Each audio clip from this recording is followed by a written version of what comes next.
ನಮ್ ಶಿಷ್ಯನ್ ಬರ್ತ್ಡೇ ಇದೆ ಇವತ್ತು, ಒಂದು ವಿಶ್ ಮಾಡ್ಬಿಡ ನೀರಿ. A few minutes later. ಗೋಳಿ ಮಗ ಕಾಲೇ ಪಿಕ್ ಮಾಡಂಗಿಲ್ಲ, ಎಲ್ಲಿ ಪಾರ್ಟಿ ಕೇಳ್ಬಿಡ್ತೀನಿ ಅಂತ ಕಾಲ್ ಪಿಕ್ ಮಾಡಂಗಿಲ್ಲ ಇವನ್ ಪಕ್ಕ. ನಾನೆಲ್ಲ ಬದಿಗಿಡ್ತೀನಿ ನಾನು. ಹಲೋ, ಎಲ್ಲಿದೀಯಾ? ಯಾರ್ ಚಿಕ್ಕ? ಅವನ್ ಬಟಾಣಿಗೆ ಕಾನ್ಫರೆನ್ಸ್ ಕಾಲ್ ಹಾಕಲ್ಲ, ವಿಶ್ ಮಾಡೋಣ, ಬರ್ಡೇ ಇದೆಯಲ್ಲ ಒಂದು. ಏ ಬಟಾಣಿ, ಹ್ಯಾಪಿ ಬರ್ಡೇ. ಅಲ್ಲೋ ನಿನ್ನಂತರ ದರಿದ್ರ ನನ್ ಮಕ್ಳದೆಲ್ಲ ಬರ್ಡೇ ವಿಶ್ ಮಾಡಂಗ ಅದ್ವಲ್ಲೋ ನಾವು. ನೀವೆಲ್ಲಾ ಫ್ರೆಂಡ್ಸ್. ಲೇ ವಿಡಿಯೋ ಮಾಡ್ತಿದ್ದೀನಿ, ಹೊಲ್ಸ್ ಮಾತಾಡ್ಬೇಡ. ನಿಮ್ಮ ಅಪ್ಪ ಅಮ್ಮ ಇದನ್ನೇ ನಾ ಕಲ್ಸಿರೋದು, ಒಳ್ಳೆ ಮಾತು ಕಲ್ಸ್ಕೊಟ್ಟಿಲ್ಲ. ಬೀಪ್ ಹಾಕಂತೀಯಲ್ಲ ನೀನು. ಮನಸ್ನೆನ್ಲ ನೀನು, ನಾನು ಹೆತ್ತ ಮಗನೆನ್ಲ.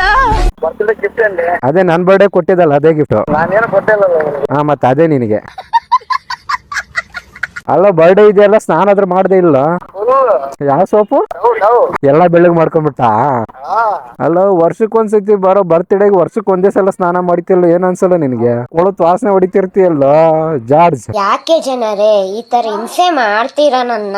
ಅಂತ ಸ್ಮಶಾನದ ಹೀರೋ ಶಿವನೇ ಸ್ನಾನ ಮಾಡೋದಿಲ್ಲ, ಗಂಗೆನೇ ತಲೆ ಮೇಲೆ ಇರಕ್ಕಾದ್ರೆ ಈ ಟೆಂಪ್ರವರಿ ವಾಟರ್ ಯಾಕಿದೆ ನನಗೆ? ಹೊಡೆದ ಅಣ್ಣ. ನೀನ್ ನೋಡಕ್ ಬಂದಿದ್ದೆ.